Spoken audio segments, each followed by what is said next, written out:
claman las obras del Eterno, galaxias cantan de su inmensidad,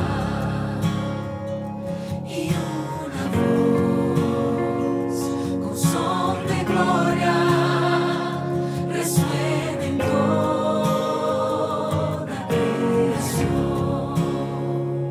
Al ver brotar la semilla de una flor, el esplendor de una vida al nacer, y una voz con son de gloria resuena en nuestro corazón. Delante de Él nos rendimos, es todo por Él, todo por Él. A Él la gloria es para siempre, es todo por Él, todo por Él.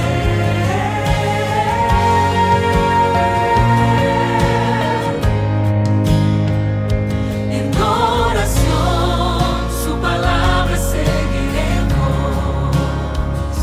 un solo cuerpo rendido a la misión, y nuestra voz, un son de gloria, quebrantará la oscuridad.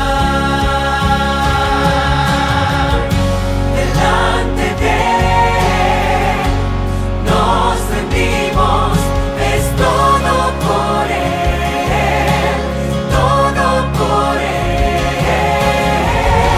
A Él la gloria es para siempre, es todo por Él, todo por Él.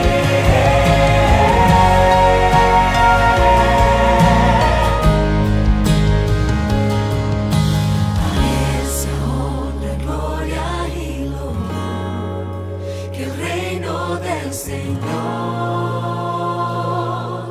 sea nuestro corazón por siempre. A Él sea honra, gloria y loor, que el reino del Señor sea nuestro corazón por siempre. A Él sea honra, gloria y loor, que el reino del Señor sea nuestro corazón por siempre. Delante de Él nos rendimos, es todo por Él, todo por Él. A Él la gloria es para siempre, es todo por Él, todo por Él. A Él la gloria es para siempre, es todo por Él, todo por Él.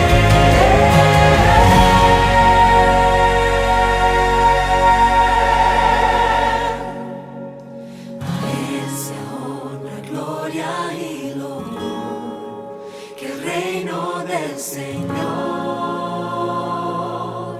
sea nuestro corazón por siempre.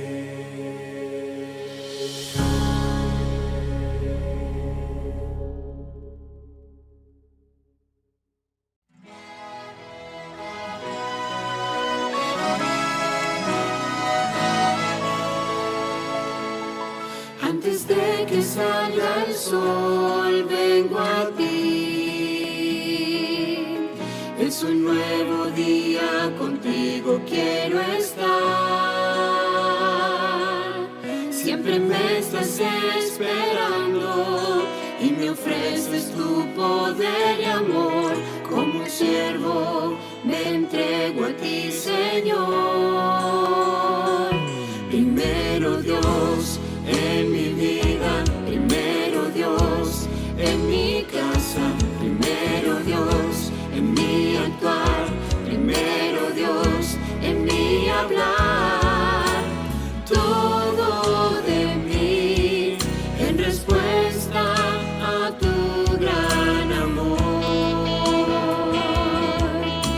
feliz de ser fiel y leal por gratitud. Con mis talentos te alabo yo, y mis tesoros te doy por amor. Todo mi tiempo es para ti. Soy un templo que da gloria al Señor. Primero Dios en mi vida, primero Dios en mi casa, primero Dios en mi actuar, primero Dios en mi hablar. Soy un templo que da gloria al Señor.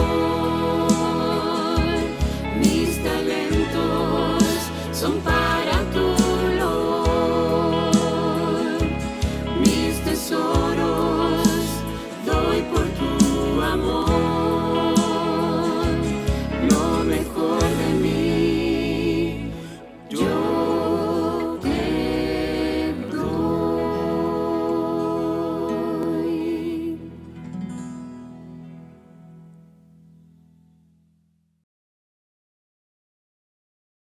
Y ayúdame a creer, obra un milagro, mi vida entera todo a ti consagro. Levántate, Señor, inclina tu oído a mi clamor, obra un milagro en mi corazón.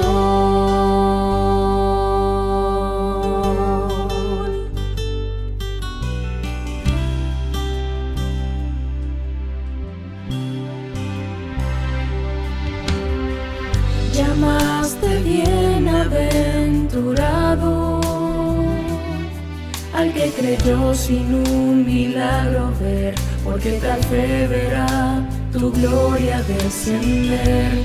Sé que hay poder en tu palabra, callan los vientos y enmudece el mar. No importa la tormenta, en ti puedo confiar. Obra un milagro aquí en mi corazón, obra un milagro.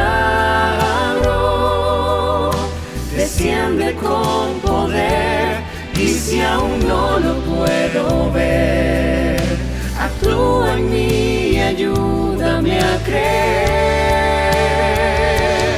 Obra un milagro, mi vida entera todo a ti consagro.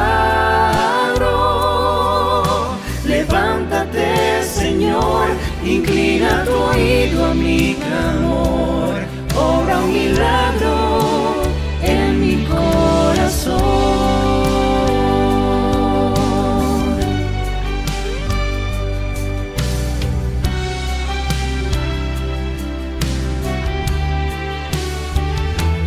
Obra un milagro aquí en mi corazón, obra un milagro. Desciende con poder, y si aún no lo puedo ver, actúa en mí y ayúdame a creer. Obra un milagro, mi vida entera todo a ti consagro. Levántate, Señor, inclina tu oído a mi clamor, obra un milagro en mi corazón.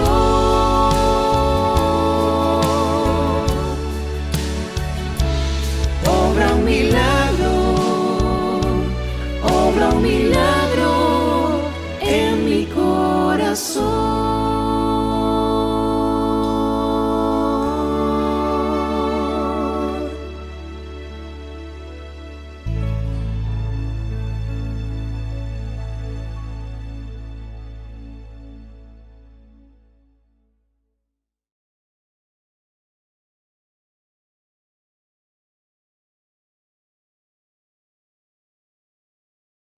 Hola, ¿qué tal, mis queridos hermanos? Un placer saludarles desde casa a cada uno de ustedes y poder compartir durante esta semana nuestra semana de primicias. Hemos iniciado el sábado, gracias al Señor, en nuestra iglesia, y durante esta semana estaremos continuando con nuestra semana de primicias. Es una semana maravillosa, una oportunidad que nos da el Señor de poder predicar su palabra y a su vez también de poder compartir la palabra con otras personas. Por eso se llama Semanas de Primicia.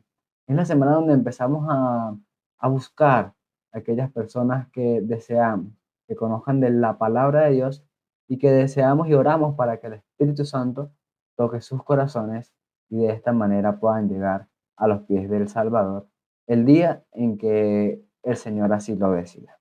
Es por eso, mis hermanos, que queremos compartir con ustedes esta semana a través de este medio.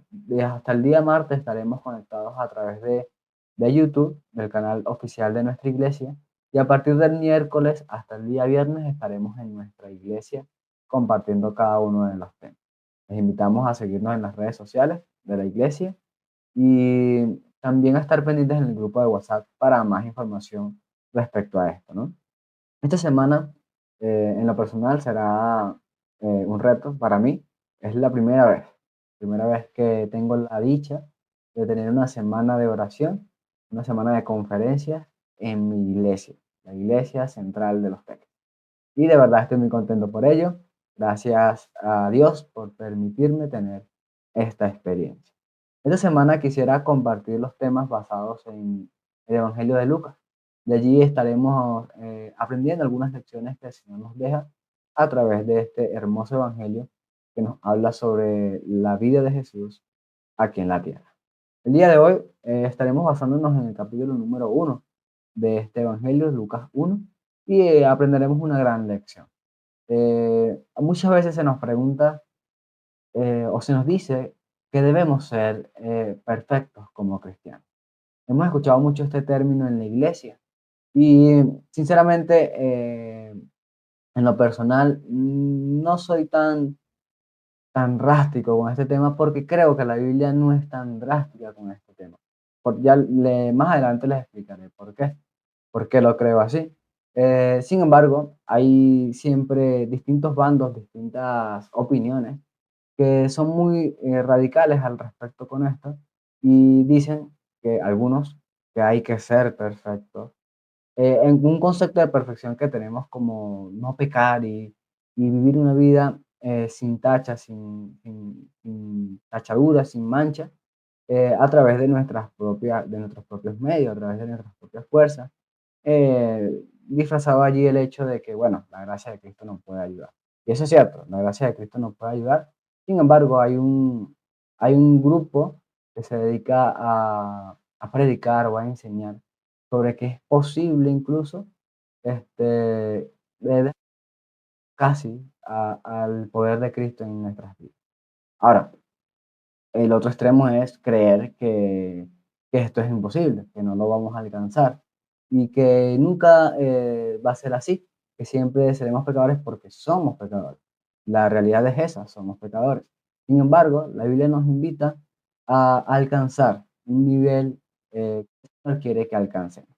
Pero este nivel está muy, está muy, es muy diferente, mejor dicho, es muy diferente al nivel de perfección que muchos creen que es que se debe alcanzar. Y aunque no pretendo hablar sobre perfección o no perfección, en el día de hoy, a través de lo que el Señor me enseñó, a través del estudio del capítulo 1 de Lucas, quiero mostrarles lo importante que es ver cómo nos considera el Señor delante de Él. ¿Sí?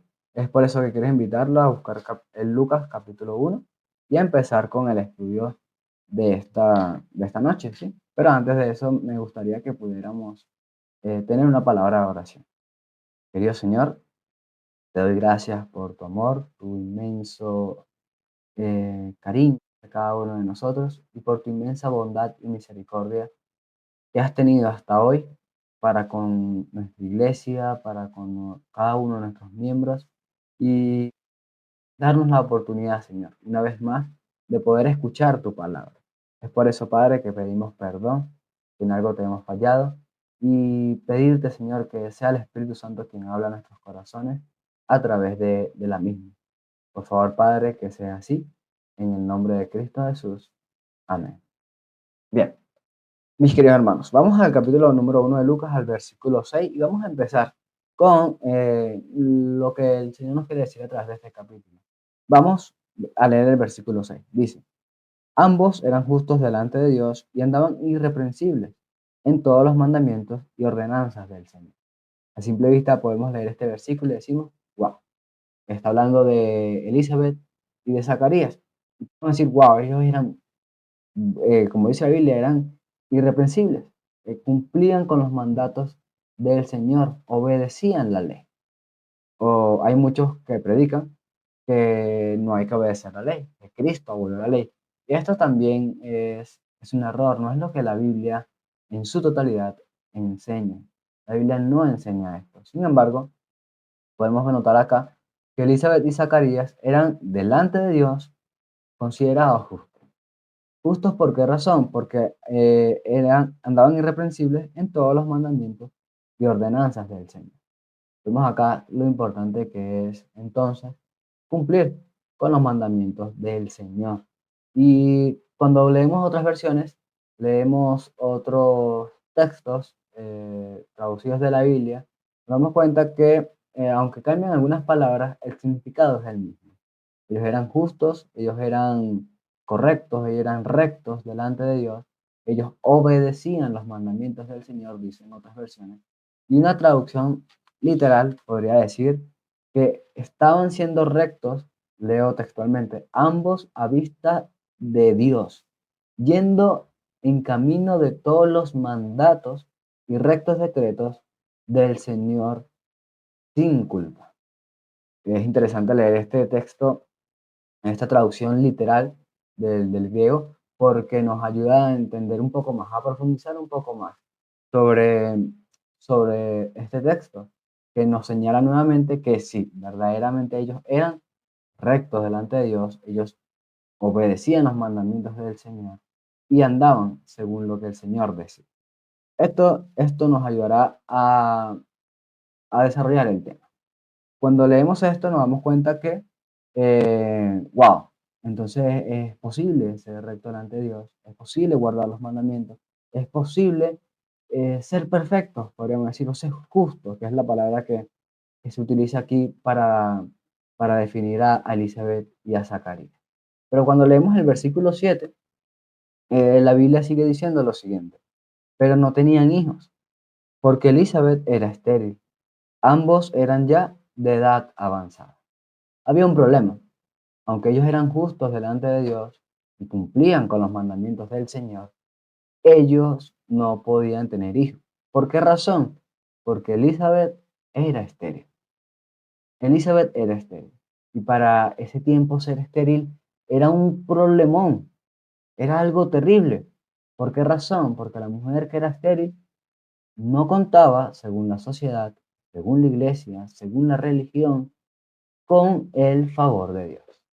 La persona que era estéril, que no podía tener hijos, no contaba con el favor de Dios. Dios no estaba con ella.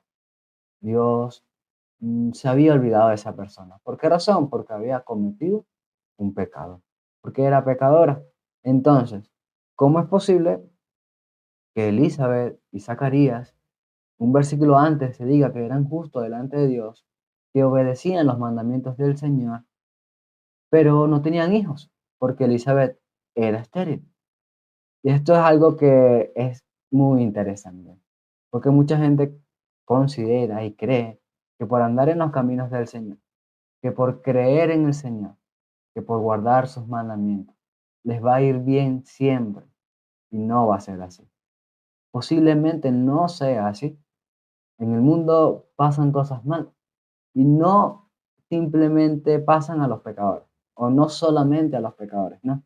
Pasan cosas malas porque en el mundo hay maldad, pasan cosas malas. Y aunque la gente consideraba que Elizabeth era una persona que no era agradable a la vista de Dios, un versículo anterior nos dice que sí lo era, que sí era justa, que sí andaba según lo que el Señor mandaba. Entonces, ¿por qué razón es estéril? Porque el Señor permite que alguien que es perfecto, podríamos decir, alguien que guarda los mandamientos del Señor, que es justo, le vaya mal. Un ejemplo también podríamos decir en la historia de Job. ¿Por qué les va mal? ¿Por qué le va mal al cristiano que da los diezmos y ofrendas? ¿Por qué le va mal al cristiano que va todos los sábados a la iglesia? ¿Por qué le va mal al cristiano que siempre está leyendo la Biblia, que siempre está conectado con el Señor? ¿Por qué le pasan cosas malas? Una respuesta fácil, rápida, podría decir, es que el mundo es malo y pasan cosas malas. Ajá, y Dios no puede evitar eso. Dios no puede evitar que esto pase. Posiblemente, seguramente, Dios tiene el poder. Dios lo tiene para evitar estos males. Sin embargo, a veces simplemente no lo hace porque Él tendrá, Él tiene un plan mejor. Y la historia de Elizabeth y Zacarías así nos lo demuestra. Pero lo importante es la razón por la cual Elizabeth y Zacarías guardaban entonces los mandamientos del Señor. Porque podrían decir, Señor, hiciste a mi mujer estéril, no tienes agrado en ella, no tienes el favor de ella no está contigo. Entonces, ¿para qué vamos a guardar tus mandamientos? ¿Para qué Zacarías iba a seguir sirviendo al Señor en el templo, haciendo la voluntad del Padre? ¿Para qué ellos lo iban a hacer si Dios no les favorecía? Si Dios no los llenaba de favores, si Dios no le permitía ver a ellos su gloria. ¿Por qué? ¿Por qué seguir entonces haciendo esto? Y este es el principal motivo, la principal razón por la que hacemos las cosas. ¿Por qué lo hacemos? ¿Por qué vamos a la iglesia? ¿Por qué damos los diezmos y las ofrendas? ¿Por qué leemos la Biblia? ¿Por qué estudiamos la lección? ¿Por qué vamos bien vestidos a la iglesia? ¿Será para que la gente nos vea y diga, wow, este hombre es bueno, esta mujer es buenísima, esta señora tiene el poder, el favor de Dios? ¿Será por eso? Para que la gente te vea y diga, él es bueno, él hace cosas buenas por el Señor. ¿Será que lo haces por eso? El comentario bíblico adventista dice que Zacarías vivían siempre haciendo, buscando o de hacer las cosas necesarias que Dios había provisto para la salvación. Por ejemplo, Dios había provisto que se sacrificara un cordero para la salvación y el perdón de los pecados, ellos lo hacían. Si Dios había designado que se tenía determinado tal ofrenda para agradar al Señor, al diezmo, ellos lo hacían. Ellos buscaban o hacían todo lo posible, o todo lo que el Señor había determinado para alcanzar la salvación. Porque ellos ¿qué querían? Querían ser salvos. Ellos querían encontrarse con su Señor. Ellos querían tener un encuentro con el Padre, con la salvación. Eso es lo que ellos querían. Por eso lo hacían. Y por eso no les importaba lo que decían los demás. Porque los demás, ¿qué decían? ¿Qué decía la sociedad? ¿Qué decía la iglesia? ¿Qué decía la religión? Que Elizabeth no tenía el favor de Dios. Que Elizabeth no contaba con la gracia de Dios. Que Elizabeth y Zacarías posiblemente tenían un pecado oculto.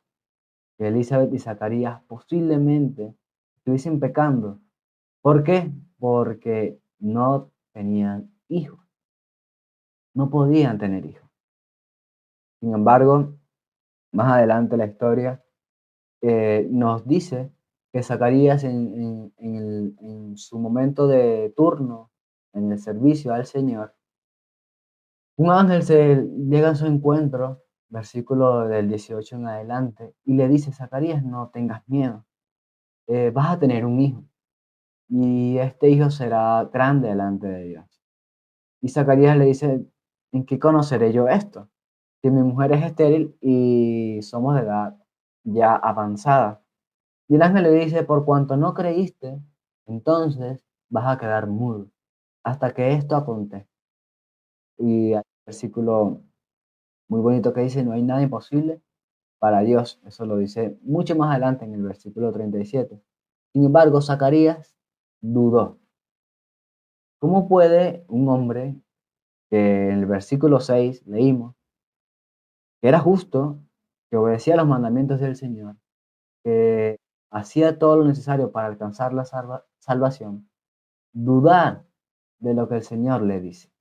¿Cómo puede un hombre que está sirviendo al Señor, está haciendo el papel más importante para Dios en ese tiempo, para el servicio de su iglesia, cómo puede dudar de lo que el Señor le está diciendo?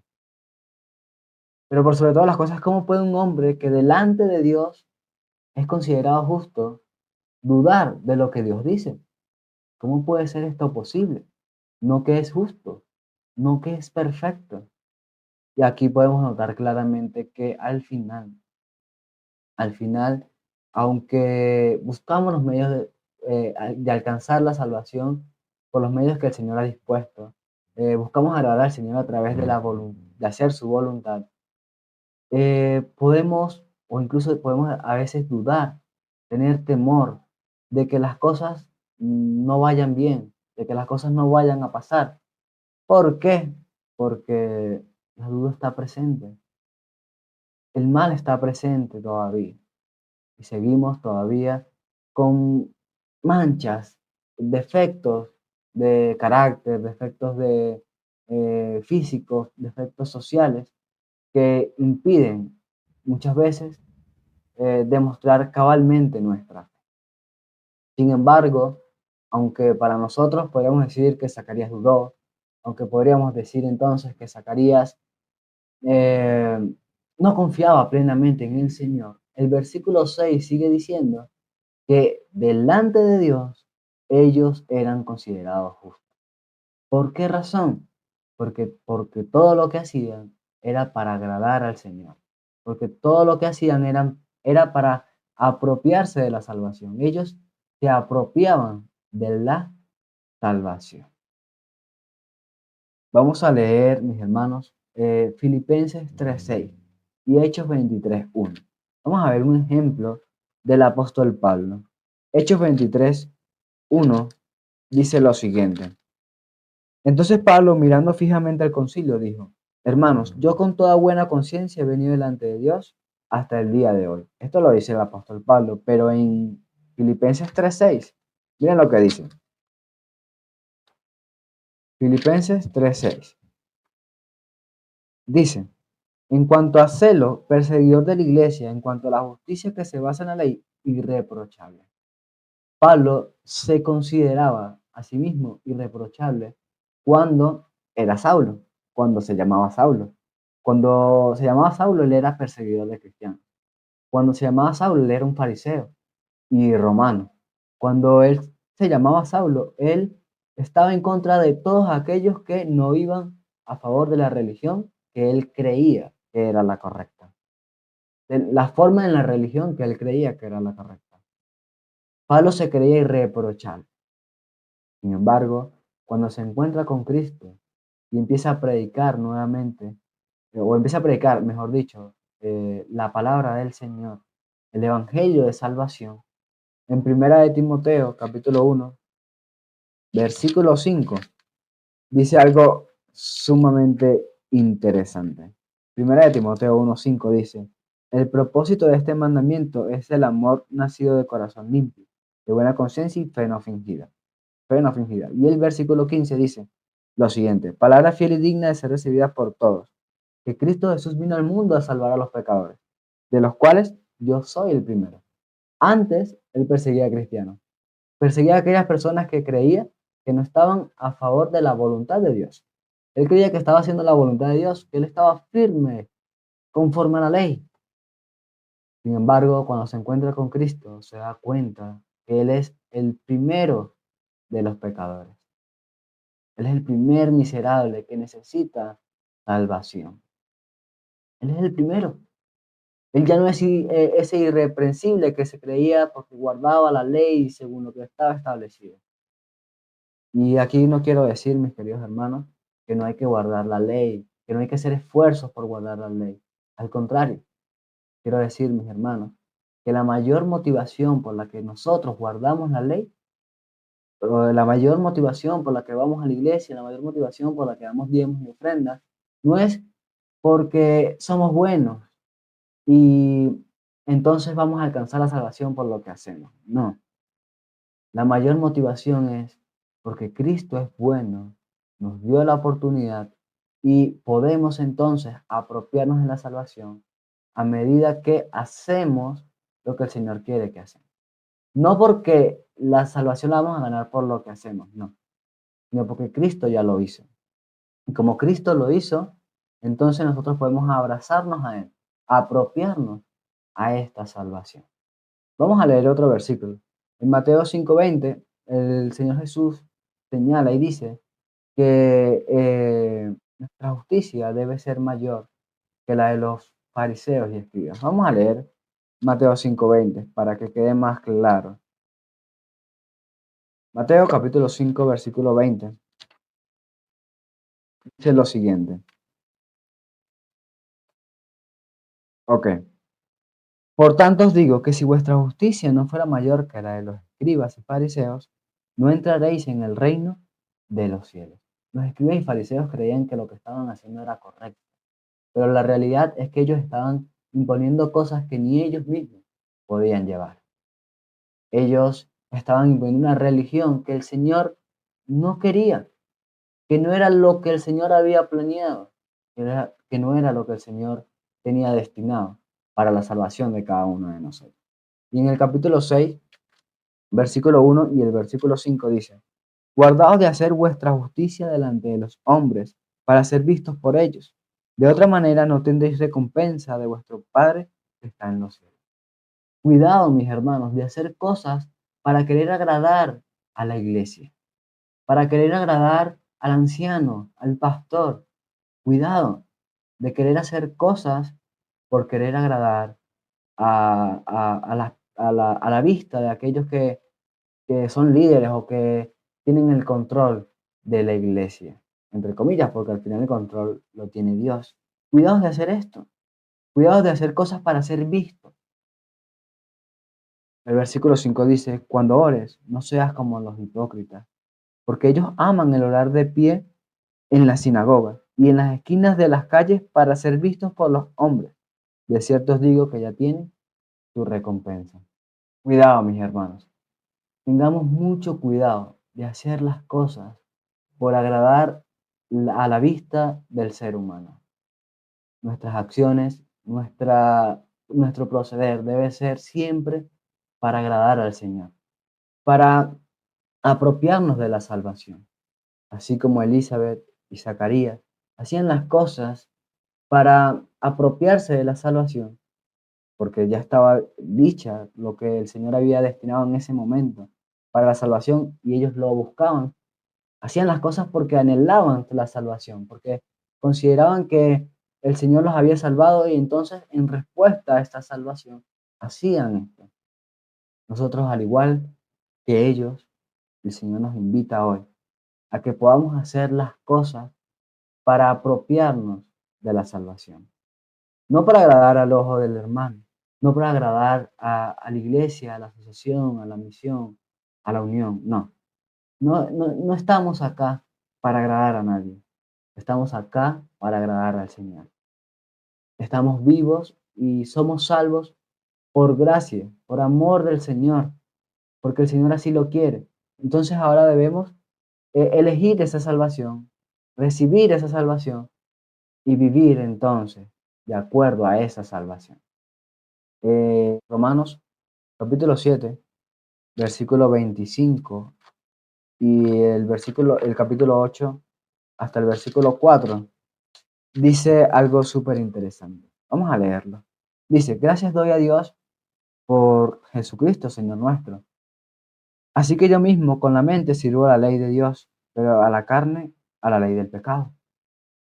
Ahora, en la nueva vida en el Espíritu, dice, Versículo 1, capítulo 8. Ahora pues, ninguna condenación hay para los que están en Cristo Jesús, los que no andan conforme a la carne, sino conforme al Espíritu.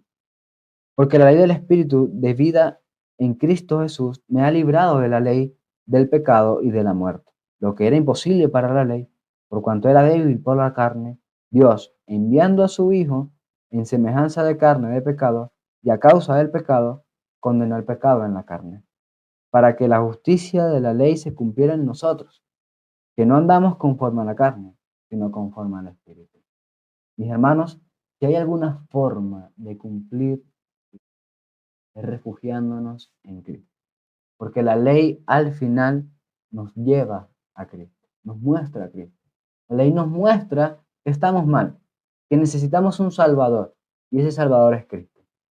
Cristo vino a ser ese Salvador, a hacer esa justicia que necesitábamos, a hacer ese amor que necesitábamos. Y por eso ahora nos invita a vivir refugiados en Él. Vivir refugiados en Él no es decir, bueno, ya soy salvo, Cristo murió por mí en la cruz, listo. Seguiré viviendo mi vida tal cual como a mí me place, ya Cristo me salvó. No, pero tampoco quiere decir que vas a alcanzar la salvación por todas las obras buenas que haces. No, tampoco. Lo que quiere decir acá es que como aceptaste la salvación, como aceptaste la gracia y el amor de Dios, de ahora en adelante vas a vivir agradando al Señor. Vas a vivir aceptando la salvación.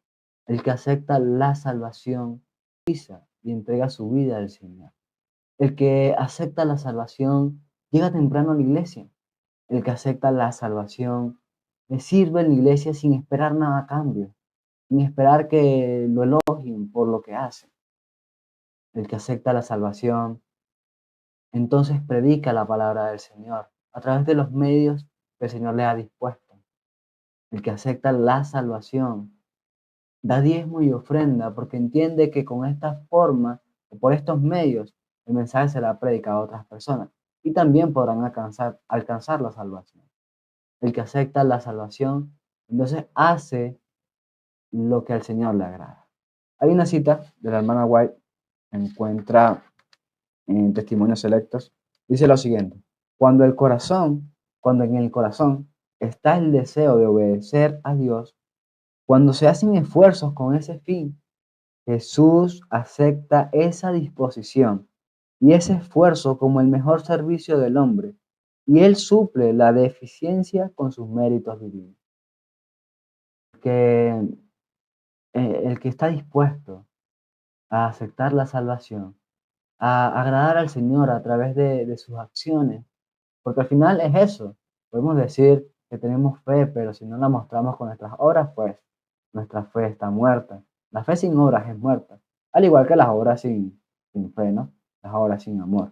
Sin embargo, el Señor dice que cada esfuerzo que hacemos por, por agradarle al Señor, cada esfuerzo que hacemos por encontrarnos con Él, cada esfuerzo que hacemos para buscar su presencia, el Señor lo acepta, el Señor lo recibe y además Él suple lo que nos hace falta, porque al final no tenemos los medios necesarios por nosotros mismos para alcanzar la salvación. Pero en Cristo Jesús, quien suple nuestra deficiencia, podemos alcanzarlo. Mis queridos hermanos, amigos que están viendo esta transmisión, te quiero invitar a que el día de hoy, así como Elizabeth y Zacarías, la salvación, aceptes el medio que el Señor otorgó para la salvación, que es Cristo Jesús, lo puedas recibir en tu corazón, lo puedas recibir en tu vida. Y de ahora en adelante, vive actuando conforme a esta salvación, conforme a lo que quieres recibir, conforme a lo que el Señor quiere que hagas, porque de esta manera estarás aceptando la salvación. De esta manera estarás recibiendo el amor de Dios. No rechaces el amor de Dios con tus acciones. No rechaces la salvación con tu mal proceder. Recibe hoy la salvación y entrégale por completo tu vida al Señor. Te quiero invitar a que puedas escuchar, cantar el himno tema. Y después que cantemos el himno tema, te invito a que tengamos una palabra de oración. Hermanos, el llamado es claro. El llamado es a aceptar la salvación, a entonces vivir de acuerdo a esa salvación y compartir con otros esta salvación. Que el Señor hoy nos ayude cada día a sentir que somos salvos, porque lo somos, en Cristo Jesús lo somos. Aceptar esa salvación y entonces vivir de acuerdo a esta salvación. Que el Señor les bendiga ahora. Querido Padre, que estás en el cielo, te doy gracias, mil gracias por Cristo Jesús. Gracias, Señor, por darnos los medios necesarios para alcanzar la salvación. Y ese medio es Cristo. No hay otro, no hay otra forma. Tenemos entonces, Padre, la decisión, que tomar la decisión de aceptar o no la salvación. Permite, Señor, que cada hermano de nuestra iglesia central de Los Teques cada día pueda aferrarse a esta salvación y aceptarla. Que con sus acciones, con su proceder, puedan entonces no rechazar más tu salvación. Y aquellos amigos que nos están viendo, que están ahí en duda, Señor, dudando, mejor dicho, no sabiendo si aceptar o no lo que tú le ofreces.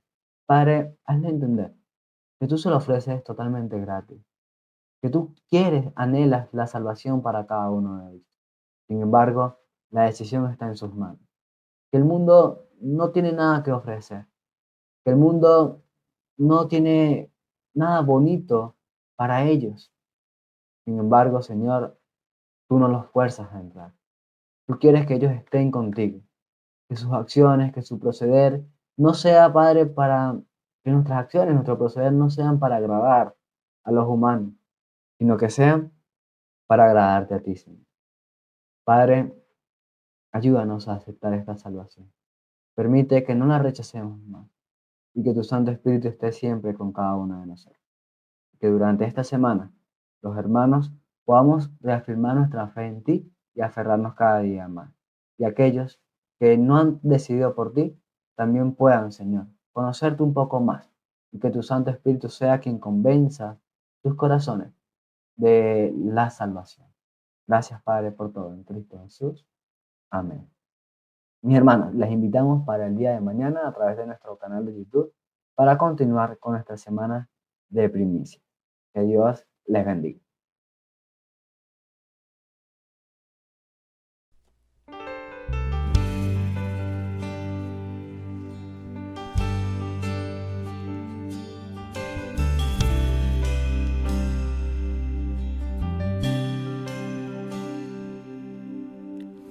Te anhelo como tierra seca, mi alma tiene sed de tu poder, un poco de agua viva dame de beber.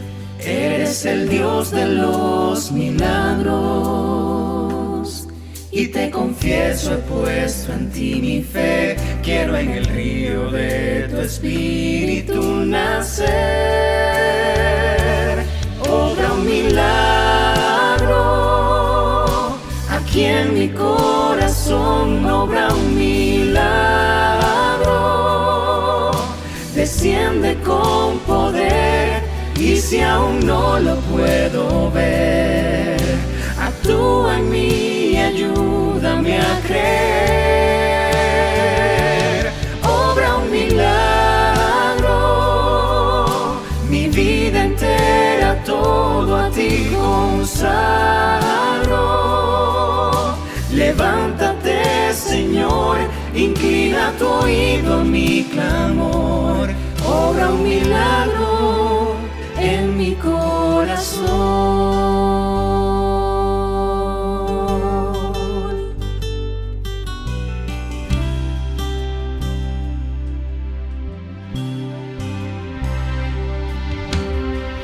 Llamaste bienaventurado al que creyó sin un milagro ver, porque tal fe verá tu gloria descender.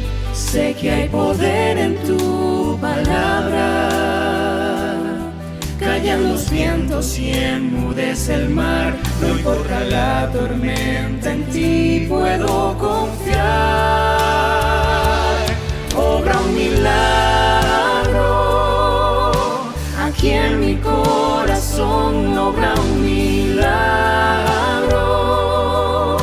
desciende con poder, y si aún no lo puedo ver, actúa en mí y ayúdame a creer.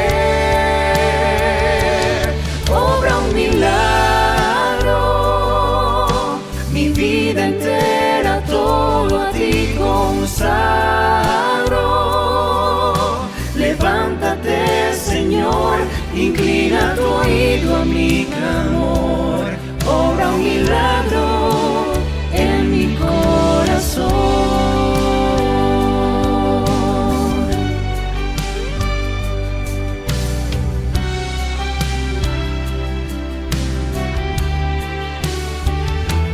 Obra un milagro aquí en mi corazón. Obra un milagro, desciende con poder, y si aún no lo puedo ver, actúa en mí y ayúdame a creer. Obra un milagro, mi vida entera todo a ti consagro. Levántate, Señor, inclina tu oído a mi clamor. Obra un milagro en mi corazón.